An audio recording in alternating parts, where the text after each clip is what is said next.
Happy Friday, everybody, and welcome back to Brown Bag Bets.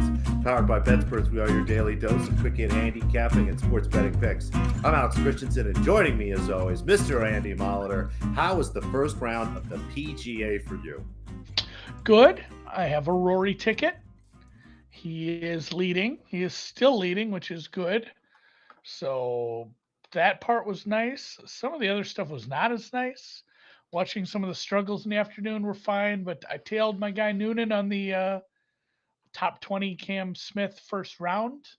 So I guess the afternoon being windy was probably good for that, just keeping everybody at bay.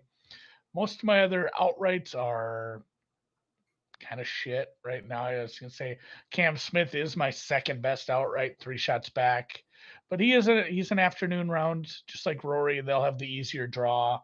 Hopefully, just those guys are both in contention. I have a couple of dogs in the race. It looks like about par for the course on my matchups: winning one, losing one, tying one. Cut should be about +5. Be interesting to see where that ends up. 4 or 5, kind of in that range. And yeah, I'm just gonna cheer for my guys. I have some Hideki top Japanese. Not very I got some many of that of too. the other Japanese players are really close. There are a few, so I need Yuki Inamori to play very poorly today. I would like to just settle this by the cut because Kanaya. It's funny, Kanaya was one of the higher priced other Japanese players. He's 7 over. So, and then Kinoshita is Kinoshitty because he is 12 over right now. I haven't even looked. You know what I haven't looked at yet is I have a bet, and I'm gonna go to my tracker here quick. It was over 86 and a half, and then an over 85 and a half.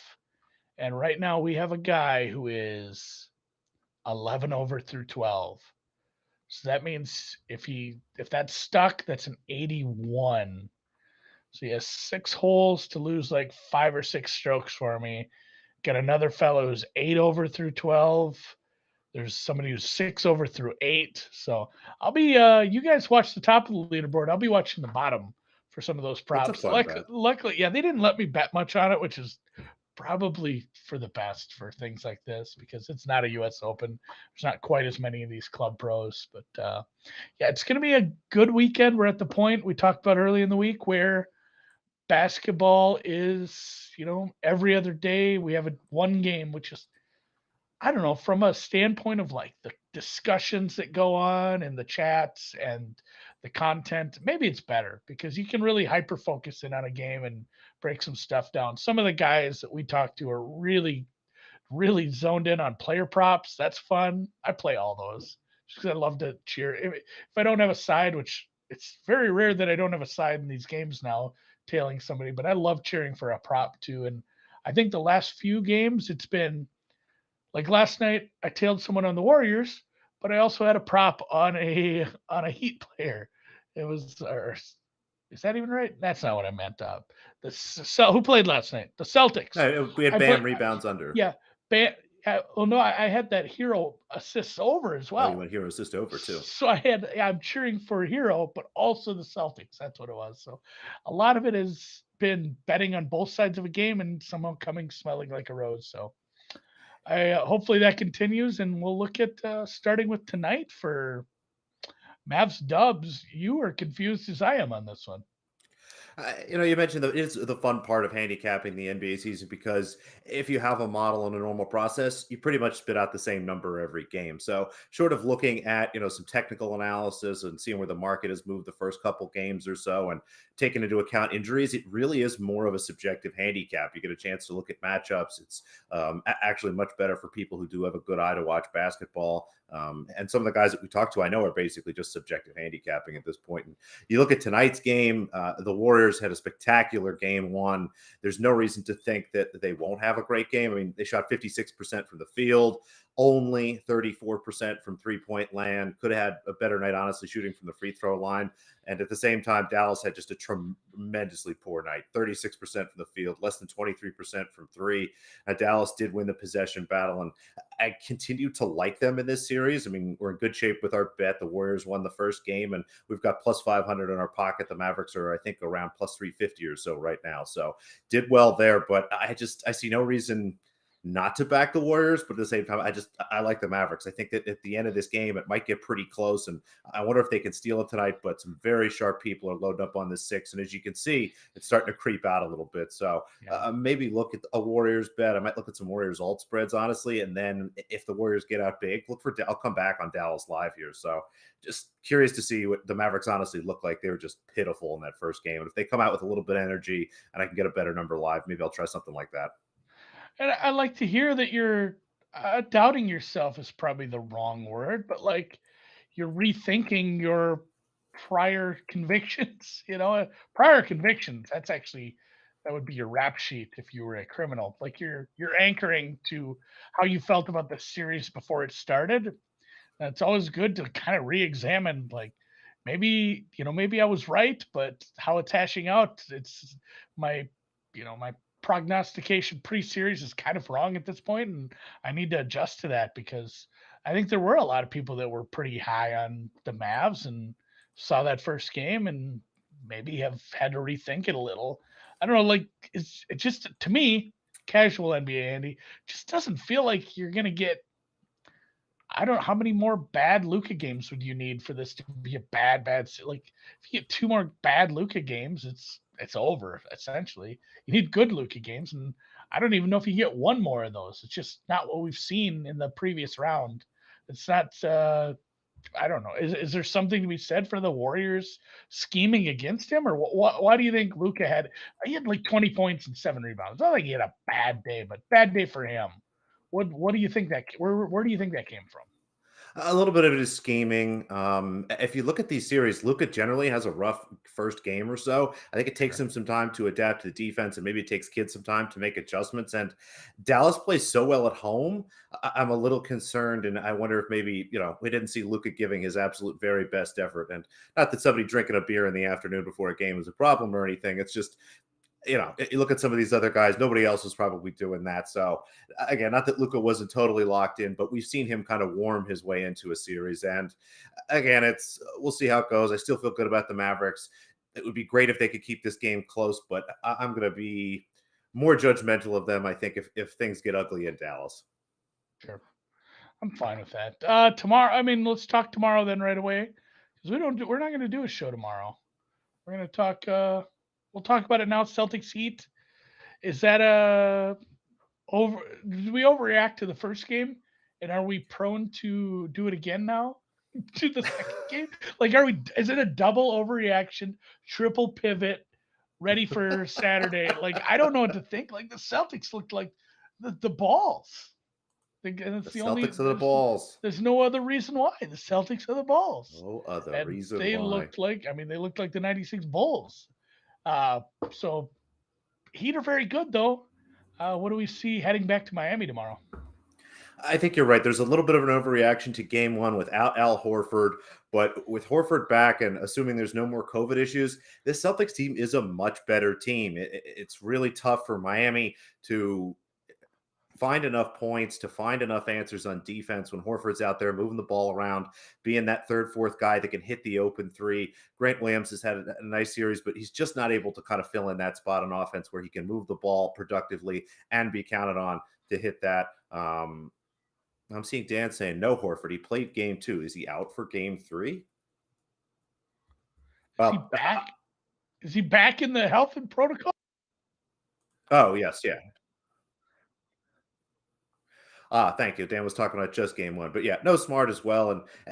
And you bring both of those guys back, and as important as Smart is, Horford's the more important player. Honestly, it's what he's able to do again, moving the ball and being able to make some of those shots is really, really important for Boston. And what we saw in that first game, what looked kind of like a comfortable Miami win, if you start to look down a little bit, it was a little bit of an ugly game. Miami didn't necessarily shoot much better. Boston had a bad game from a turnover perspective. And if they can turn those things around and kind of keep the turnovers relatively low, it should be comfortable for Boston. They've ripped home advantage away. And I think it's time, as much as this pains me to say as a 76ers fan, to bet on the Boston Celtics to win the championship. And why not put August Witek in there to win the French? What the heck? Let's make the odds a little bit better here. Celtics title odds, I believe, are right around plus 200 or so. This was at our sponsor, FanDuel. Let me pull that up and just double check. But give me another August Witek parlay here. I mean, she's fantastic. The draw came out. We'll talk a little bit more of that in a few minutes. And she may have a few more challenges than we expect her to have on the way. But I'm going to continue to add value on her. And we'll see what happens when she makes it all the way to the final. I'll probably just let it ride. Yeah, I don't see a world where both of those aren't at least in the final of their respective tournaments. So I probably didn't take it a step far enough. I bet the Celtics series yesterday before the games. And I mean, now that you're thinking, I probably should have taken that and maybe split what I bet 75-25 on series and title, because I don't know what's the price against the Mavericks. Let's say this just ends up, Miami gets another one at home. It ends up like a 4-2 series. Like they're a favorite over either team. That's where I am. I think they're a comfortable favorite over Dallas. They're a short favorite probably over Golden State, depending on how beat up Golden State is coming out of that series. But I really like the Celtics' position. If they get past this Miami team, which it looks like they're over the hard part of the series, if they could take care of these games at home, they're up 3-1, and things are looking pretty solid. While I have Dallas and Golden State fighting in what I still think might be a long series, but it's time to start getting some Celtic stuff. And kudos to anybody that grabbed stuff earlier. I was too much of a weenie early in the season. It just took them to win the division. That was still a nice price, though. Never complained about a win, but it's one of those times where I wish I had done more. Yeah, it's kind of like when I bet a long shot golfer to like top 40, and the guy ends up like tied for fourth, and you go back and you can't help yourself. You go back and look at like, man, what was his price for top 5, top 10, top 20, all the ones you didn't bet. It just kind of makes you sad. So I try to stay away from that, even though I just said I can't physically do it. And yeah, don't complain about a win. That leave us just golf. Did I talk golf yet? No, I didn't talk golf yet. We have quite a bit of tennis to get to, but take your time. Yeah, I didn't even drink today. I drank before yesterday. Maybe that's the problem. Maybe that's why you're a little bit off. I need to get real quick too. Marcus Smart to win the Larry Bird Trophy. Have you looked at those markets at all? I just want to ask real quick. The 2 trophies that they've set for the conference finals MVP markets. Those are, maybe we'll dig into those and talk Monday. It's something I'll probably try to look at over the weekend, but it's, as someone that loves award betting, it's going to be really hard with the teams that we have. You look at Boston, you could have a Jason Tatum series or a Jaylen Brown series. Neither one of those guys get rewarded. If it's Miami, it could be Butler or Bam. You look at the other side of the ball, Golden State, it's probably Steph Curry, but the market's so overpriced that way, there's probably no value on it. If it's the Mavericks, it's probably Luka, but again, the way it's priced, there's not really any value on that. So I'll look through some of that stuff this weekend and see if I can find an edge compared to maybe the price to win the conference. But that's how you use those markets, NBA Finals markets, and now the conference finals markets. Those are ways to get a better price in a team to basically win. If you can sort of pigeonhole or get a good feeling about what percentage and how likely each of the big players on those teams are to win the finals, that kind of is a decent way to find an edge sometimes. Yeah. I'll wait for you to dig in, or I'll talk. That's a good one. That's a good one for the chats. Like, hey, has anybody bet these yet? Because it feels like people love award. I love award markets. So get into that in a bit. Maybe Monday if we find some value. And by we, I definitely mean you. Golf is, both of mine are second round afternoon matchups. This is everything I bet for today. Couldn't find a ton of value. There was a lot of 3 balls. Ron played like 93 balls in the Discord. He could not stop. He found a ton of value in those. I ended up tailing a few that I sort of liked. I have trouble pricing my 3 balls, I think, but 2 matchups: Mito Pereira and Matt Kuchar. Kuchar led the field, tee to green, I think. I don't see that happening again. My numbers always hate Matt Kuchar, and Mito has looked good. Mito looked real good yesterday. I think we're going to see more of that. And then the second one was Chris Kirk over Sam Horsfield. It's a matchup that I played yesterday, and I'm playing it again today. It won pretty easily yesterday. They jacked the price up on me, which is just fine. I'll lay a half stroke here, get it at -104. Both of these, I believe, were bet at bookmaker for me. So these are both bookmaker prices. There was differences there were differences in the markets where, sometimes they're the only places they're offered is bookmaker. We have that sometimes where here's a bunch of matchups that are everywhere, and then you get to the end of that list, and then like every book is like 10 more that are just their own. I never quite understand what's going on. I really, really do believe, before we get to tennis, that you should be able to just make your own matchups. Like there should just be 2 drop-down lists for golf, and they should have their algorithms put together. Like, I want to bet this guy to beat this guy.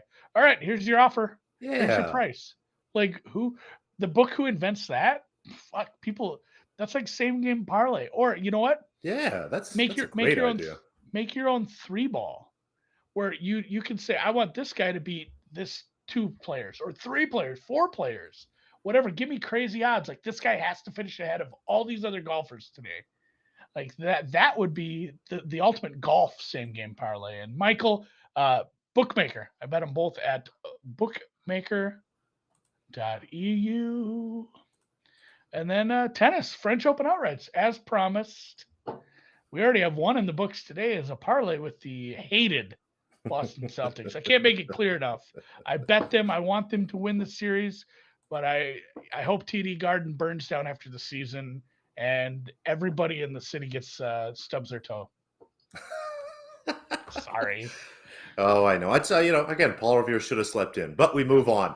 French Open, women's play starts on Sunday. I don't know if the men start on Sunday. I don't really care, but the women's play will start on Sunday. We do have a bunch of Iga Swiatek parlays in our pocket, but the quest to beat Iga continues in terms of an outright perspective. And if you don't want to bet these, I don't blame you. I'm going to be honest. What we're watching here with what Iga's doing is just unprecedented. She's won, I think, 29 matches in a row. She's only lost 4 sets since March.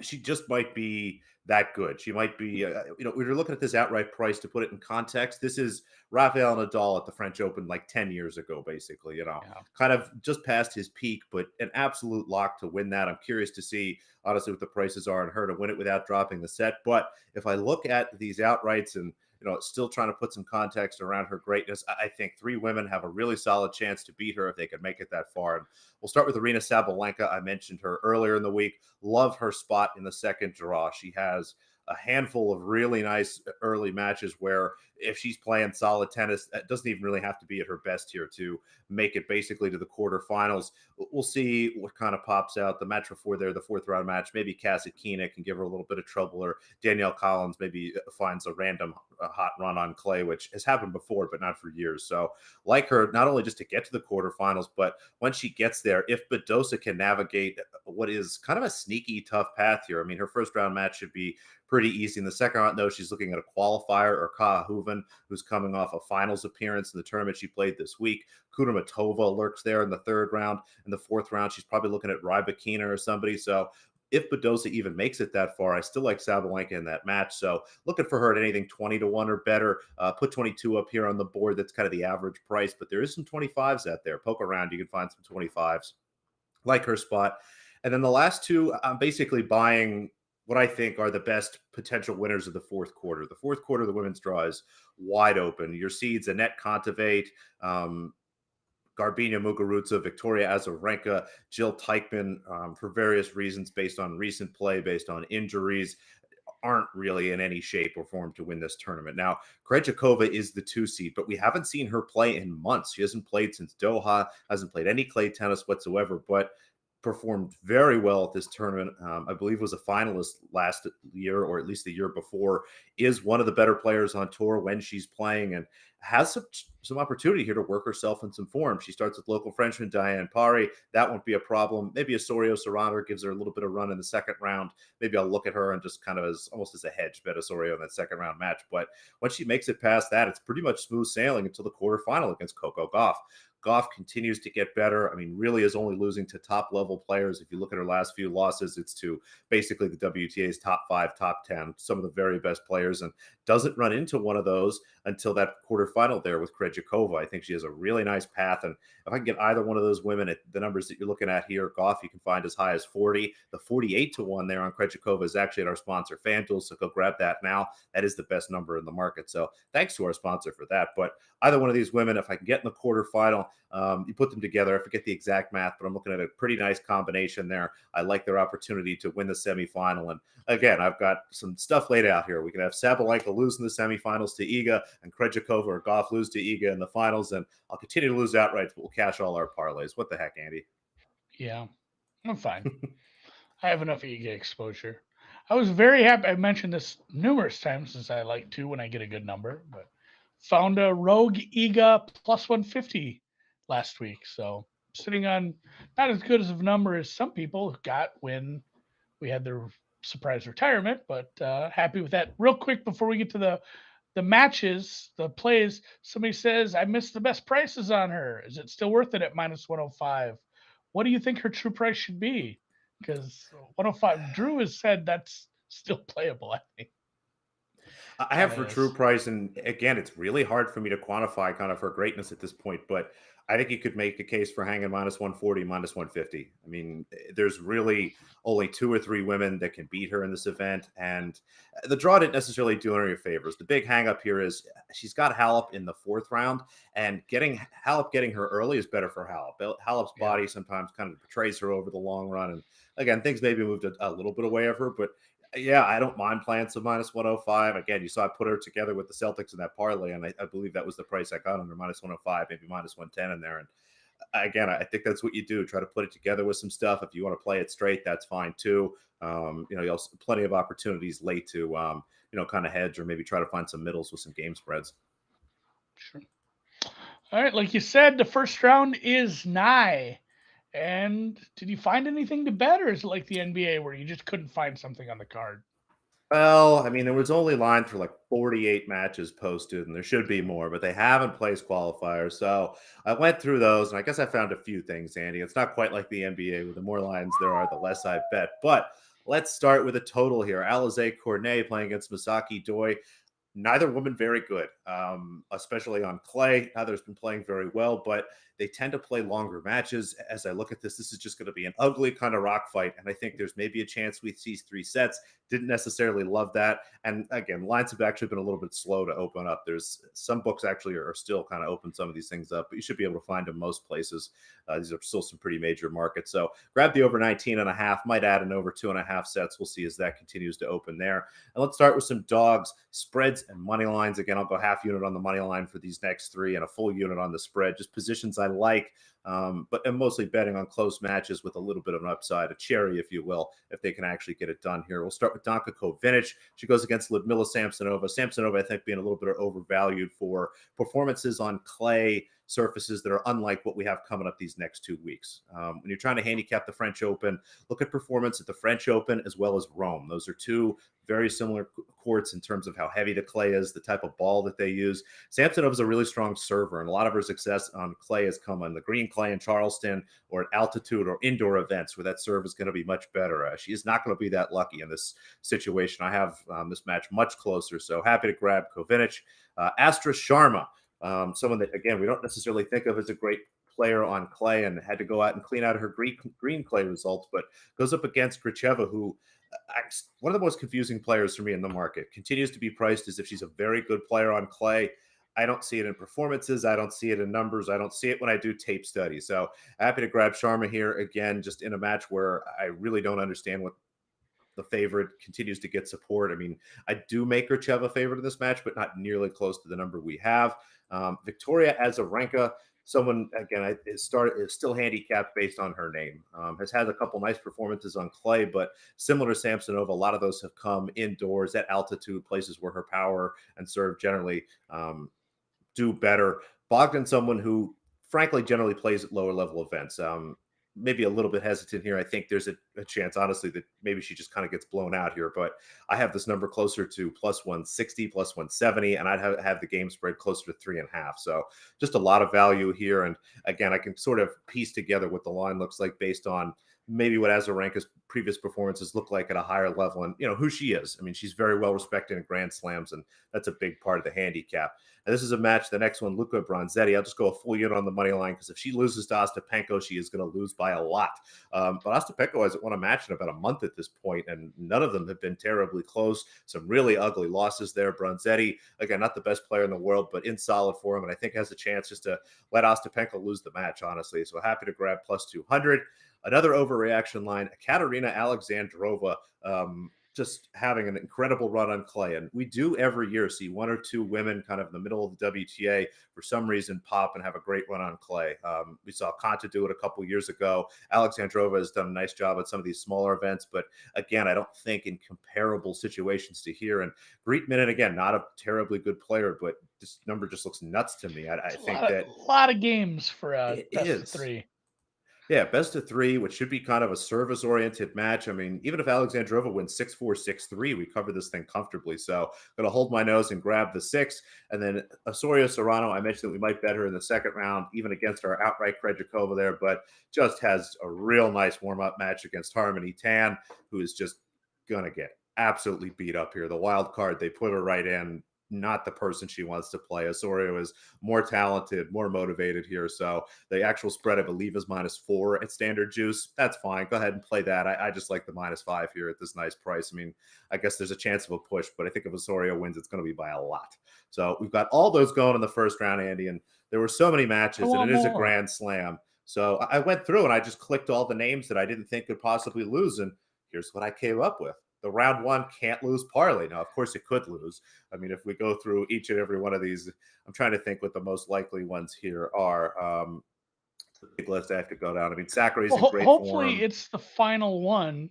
Remember, Kelly had this in the men's draw last week, and it came down to Nadal, and he was the final match. He ended up losing that match.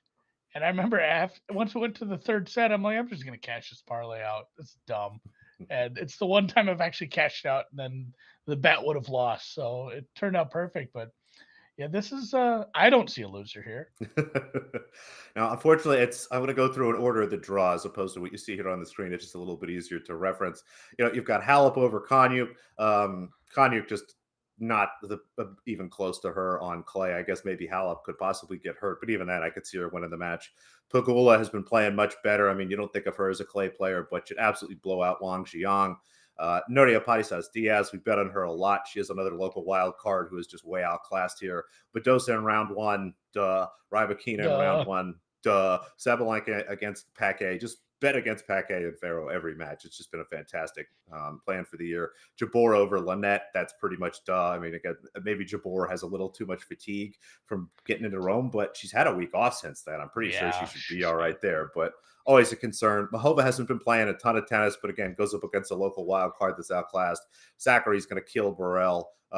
We have Goff. Let's see. Did I put Goff? No, Goff did not actually end up getting in there. And then again, Osorio Serrano. I talked about that. I mean, I like Serrano -5, so her to win the match seems pretty much like a done deal.